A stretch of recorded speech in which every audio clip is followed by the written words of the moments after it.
Greetings everybody, welcome back. In this episode I'm going to cover some of the progress I've been making on the Fenwick Williams catboat that I rescued. Just a real quick recap on this.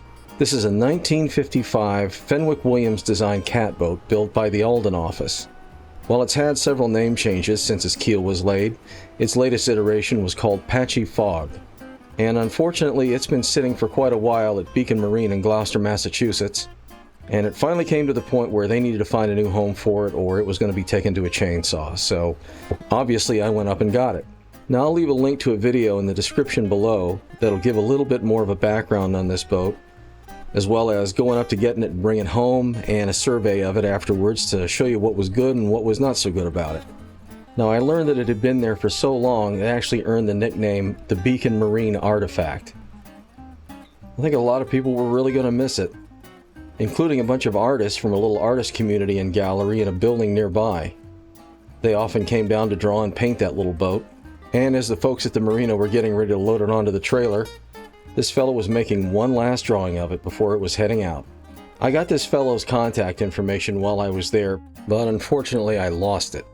So if anybody knows who this fellow is, let me know. I'd be interested to make contact with him again and tell him how the project's going. Now back to the boat itself. There's been one big mystery about this boat I haven't been able to solve since I got it. The solution came from some people who watch these videos on my channel and also do a lot of moving of boats, and they knew exactly what the problem was. I couldn't figure out why these breaks in the ribs were all occurring along the same place.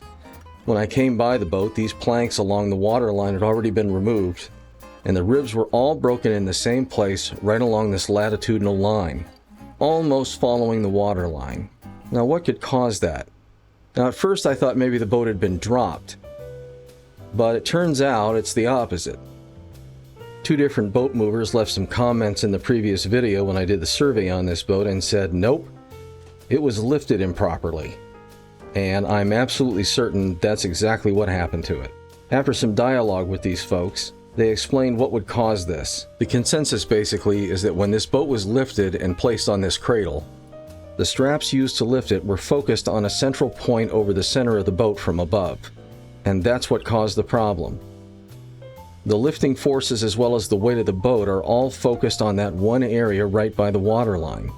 And to make matters worse, once the nylon straps clear the deck, it's placing an enormous amount of force inward. Now while this boat's pretty big and beefy and tough, it was never designed or built to handle those kinds of forces pushing in on it like that. So as a result, the focal point of the straps being far above it and to the center pushed the entire boat in and crushed it from the sides. And as where all the stress was put right along the waterline, that's where everything broke, from the stem right down to the stern. That's why all those ribs broke in the same spot, like crushing an egg from the sides with the palms of both of your hands. To properly and safely lift a boat, you want to make sure that the straps do not put any inward pressure on the hull. Even though Beacon Marine Basin had the cradle that would handle those outer loads instead of the hull, they still used a frame that hung from above to distribute the force out to the sides far more than it needed to be. That kept the entire thing safe from those crushing loads from the side. And that was actually a bit of a relief to learn that. I'll explain in a future episode about how knowing that's going to help me restore this boat and restore structural integrity to it. So there was a fair amount of structure that's going to have to be repaired with this boat, and in order to get to it, there's an awful lot that's going to have to come off of it. Mostly pretty much everything from the deck and above. So the superstructure is going to have to come out, the seats, the coaming, the cockpit sole boards, pretty much everything, so that I can get directly to the beams and the carlins. Now before I even began this process, I did as much documentation as I possibly could.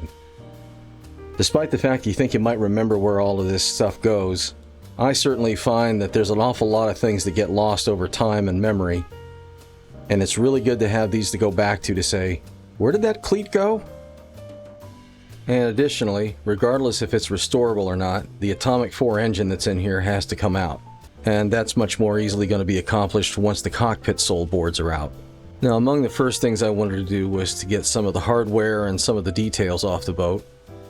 Thought I'd start with the wheel first, seemed kind of appropriate. Just 3 set screws took it right off, and I fully intend to reuse this wheel and restore it, but there were a couple of pieces missing, one of which I found right off the bat.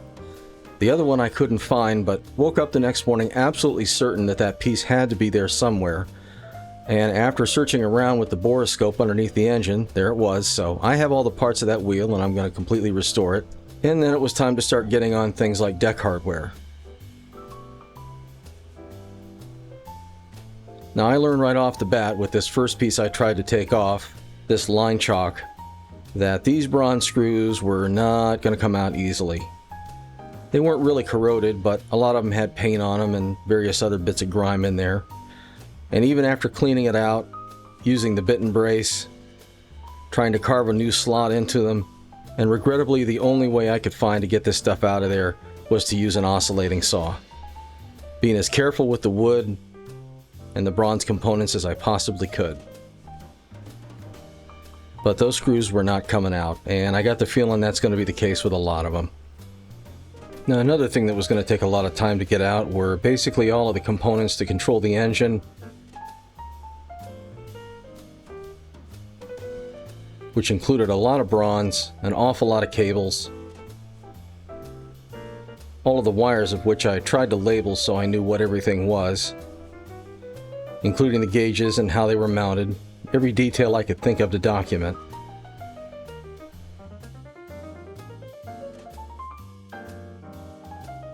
Now a lot of the steering mechanism as well as a lot of these bronze parts that I'm working on here for engine control, this one being for the gearbox for forward and reverse, apparently were put in there in a certain order, and since I don't know what that order is, everything's kind of a chicken or the egg type thing.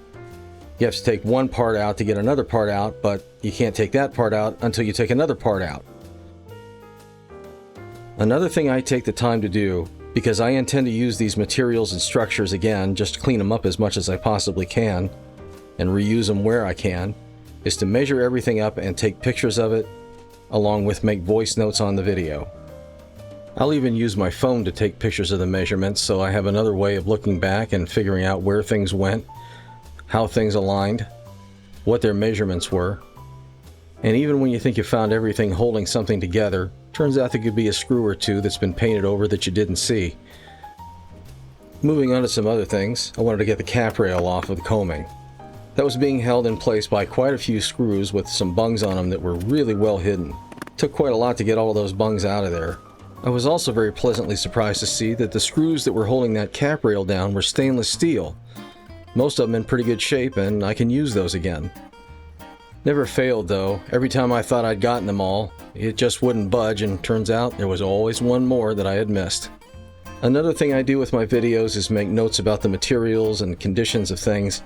Even though I use this footage from my videos here for the Salvation Navy, a lot of this footage I can refer back to when I start putting the boat back together, listening to my voice notes, making sure that I'm not missing anything. So, the coaming is a little higher in the back.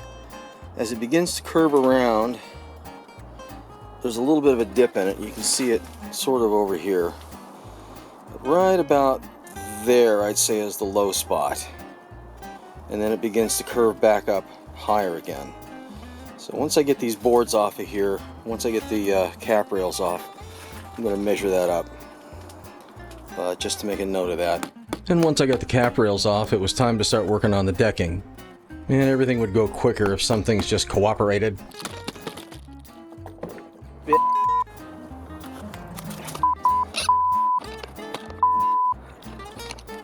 Now the decking went back to using bronze screws, and they were very difficult to get out. In fact, I really got very few of them out. Just with a very light crowbar, lift the entire deck right off of them without even having to take the screws out, which frankly was going to be impossible. And despite the fact that I thought the decking was in good shape, and I think it is, I did end up cracking a few of these things, so I'm going to do my best to repair what I can and reuse it, because the vast majority of it is awfully nice wood, and teak, as you well know, is darn near impossible to get anymore. So I want to reuse as much as I possibly can. Well, that about wraps it up for this episode. There's more I have done to it, and obviously a whole lot more I'm going to do to it very soon. I'm documenting it all, and I'll be back with another video showing you how it's going along as soon as I possibly can. In the meantime, keep calm and work on your boat.